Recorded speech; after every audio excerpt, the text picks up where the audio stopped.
Welcome to the Alternatives Public Workshop for the Southwest 10th Street Connector Project Development and Environment, or PD&E study, and the I-95 from Southwest 10th Street to Hillsborough Boulevard PD&E study.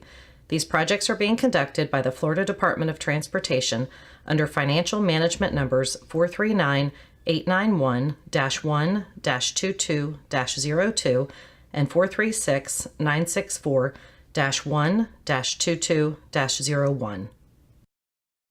Today we will discuss the Southwest 10th Street Connector PD&E study from the Turnpike Sawgrass Expressway to I-95 and the I-95 from Southwest 10th Street to Hillsborough Boulevard PD&E study.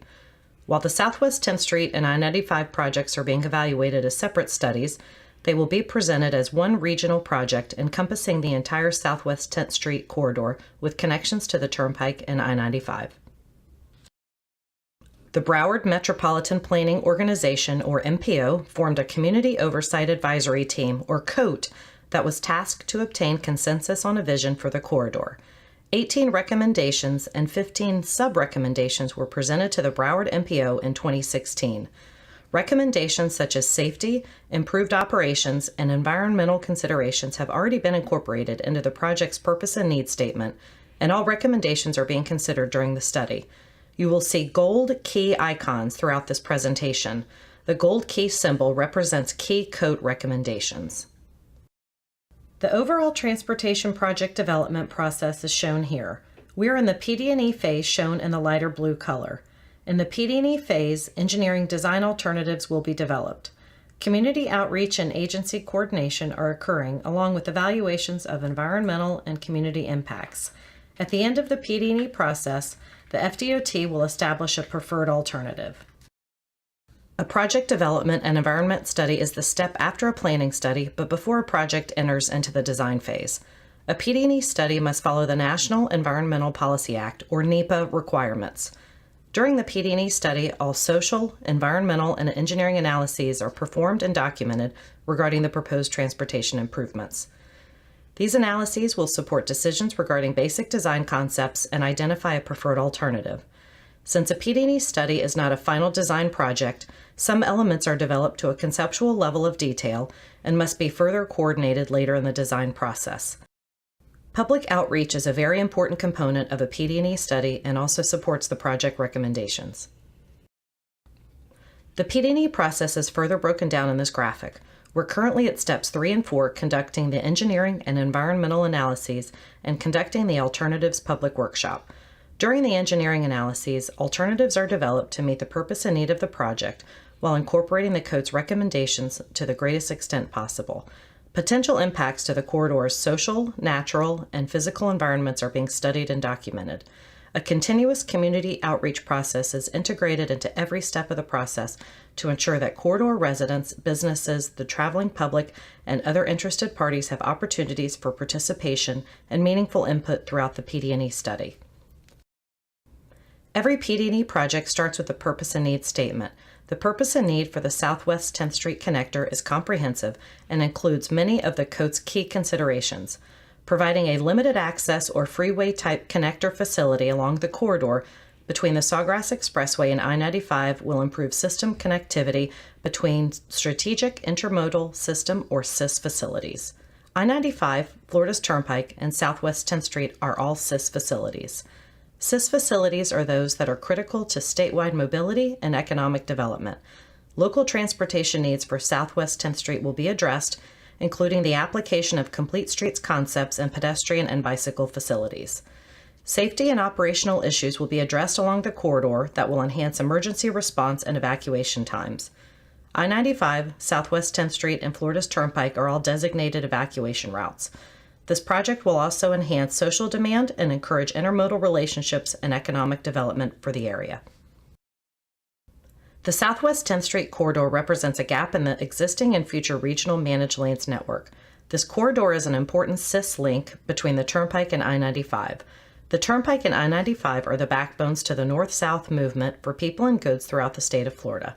Implementation of a managed lanes connector roadway, along with an improved local roadway along Southwest 10th Street, addresses other key COAT recommendations and will complete the regional network and promote mobility and economic vitality of the area. The I-95 from Southwest 10th Street to Hillsborough Boulevard PD&E study also has a purpose and need. Similar to the Southwest 10th Street Connector PD&E study, this study will also examine safety and operational issues as well as emergency response times. The I-95 improvements will help alleviate the transportation demand along the I-95 corridor and improve overall system connectivity. Both the Southwest 10th Street and I-95 corridors experience significantly high crash rates related to traffic congestion and traffic backups, especially in the morning and evening rush hours. In 2016, the highest daily volume along the corridor between the Turnpike and I-95 was 54,500 vehicles. The AM peak hour is in the eastbound direction, and the PM peak hour is in the westbound direction, as illustrated here. Long delays occur along the corridor, especially at Powerline Road, Military Trail, and the I-95 northbound off-ramps.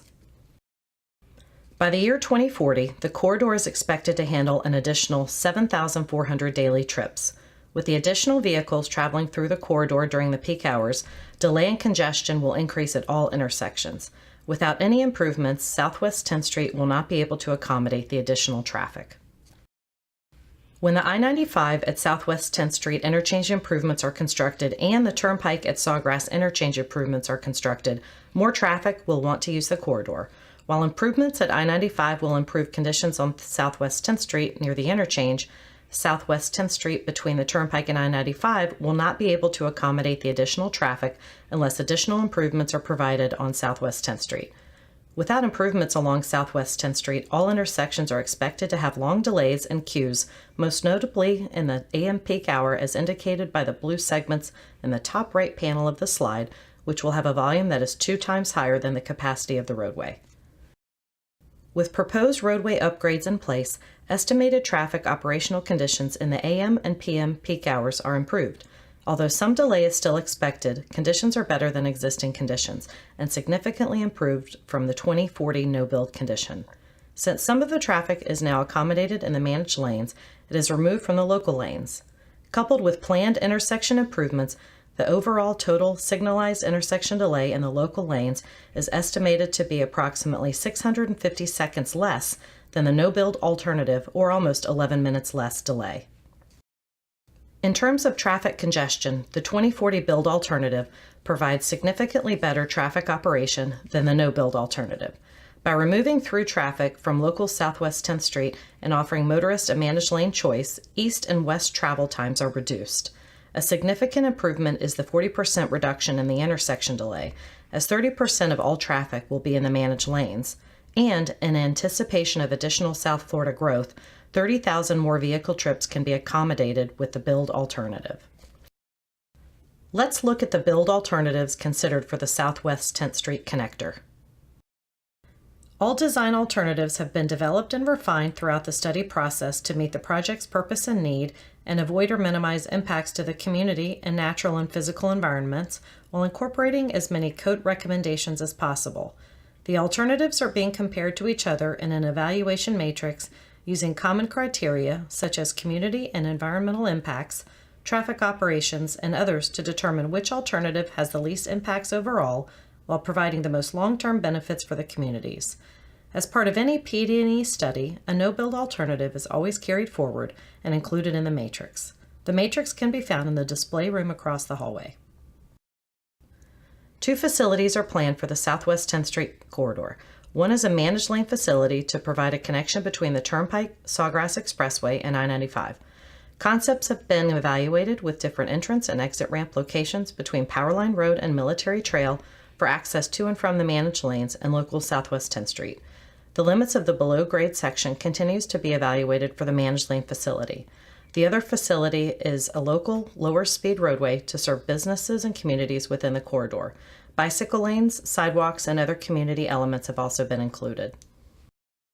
One concept includes a center managed lane alignment with a local Southwest 10th Street located on each side and operating as a frontage road system. This concept is being evaluated with a below grade, also referred to as a depressed section, that addresses a keep coat recommendation. The other concept under development is a northern managed lane alignment. This concept locates the local Southwest 10th Street roadway on the south side of the managed lanes. This alternative is also being evaluated with the below-grade or depressed section.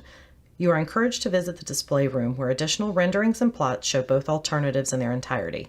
Project staff are available in the display hall to explain the concepts to you and answer your questions. A depressed section requires excavation to a depth of 40 feet and a width of approximately 100 feet. Both above ground and buried utilities within the corridor will need to be relocated. Due to the amount of excavation and dewatering required, the cells will need to be built in 100 by 100 foot sections.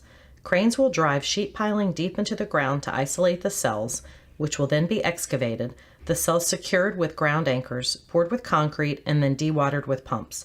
The concrete floor will be almost 10 feet thick and support cast-in-place retaining walls. The construction of each cell is expected to take approximately 2 months. The length of the entire proposed depressed section is approximately 1 mile, or 5,280 feet, requiring over 50 cells. Exhibit boards in the display room further illustrate this multi-phase concept, along with the construction of a depressed section beneath Powerline Road, which is uniquely challenging. The below-grade or depressed section has distinct advantages and disadvantages as listed here.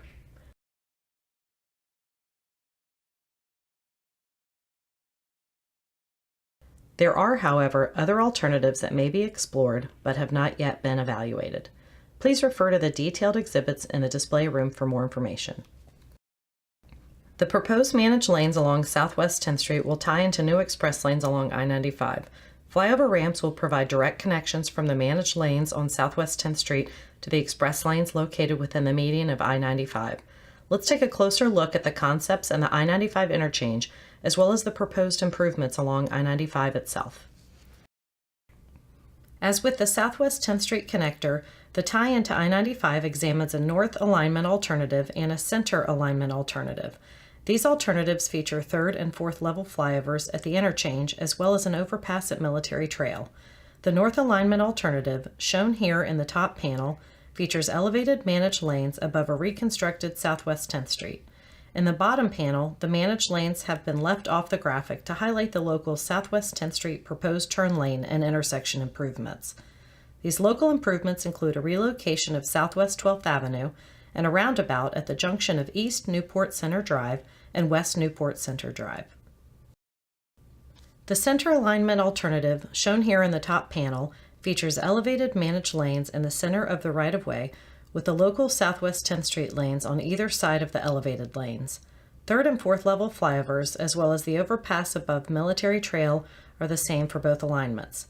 In the bottom panel, the managed lanes have been left off the graphic to highlight the local Southwest 10th Street proposed turn lane and intersection improvements.